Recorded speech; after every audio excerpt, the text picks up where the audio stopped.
So we're back out here at this courier unit, and I'm just cleaned the coil, and you can see bright and shiny. You see a lot of dirty too. I cleaned this 3 times. I did one other brand coil cleaner, the new Calgon, and that didn't clean it. Then I broke out, I hit it twice with this, and first I used this sprayer right here. Well, it took forever, and then I rinsed it off, and I even rinsed it off with the high pressure washer, and that didn't clean it. And then I broke out this guy here and I cleaned it again. So in this facility here, they do use sprays downstairs, and they had a bad filtering system, and so the light suffocants that are soaps and oils and oily residues and stuff like that would make it up through their duct system and literally coat the evaporator coils, and then that would cling on to dust, would stick to that and clog it up even more. And they do have a lot of organic matter that dies, decays, and turn into cellulose, and cellulose turns into sugars, and sugars are food for molds, fungi, and other stuff.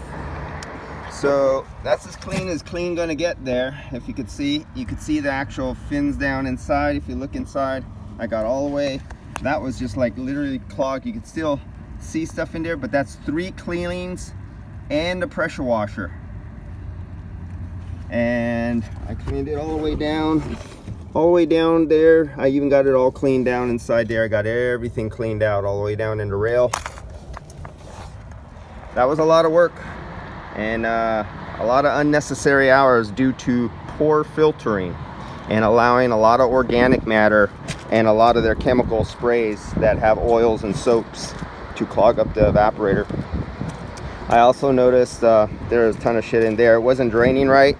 I think I gotta check their it might be, I gotta put my level on that. I think it's cocked on half-ass backwards, a little too low over here. But I do know the roof has settled, and this is the low corner over here. It's literally an inch lower here. The drain is over here. This whole unit is tilted backwards. You can see where the water's running on the inside of the unit and coming out over here, but the pan and everything is supposed to be pitched this way. And so the whole unit, because the roof has sagged down in this corner, is pitched wrong. So that's another issue. But under normal usage with just normal condensation, I'm not talking in there with a sprayer. With the sprayer, it overfills and it makes a little mess downstairs. Thank God this is an industrial place and not a house or on top of in the kitchen or something like that. But yeah, we got a sagging roof here, and the whole unit is tilted in the other wrong direction. But now I fixed the airflow here. This was clogged with ash from the fire in a whole year since last time I was up here and cleaned this. And so this is all cleaned out. And so now the airflow will be correct here, airflow correct here. You have to have good airflow. You can't check your superheat or your subcooling or anything else if you don't have good airflow. Now I could gauge up, throw on my pressure transducers and throw on my temperature clamps. Now I could check charge. Before I could not check charge.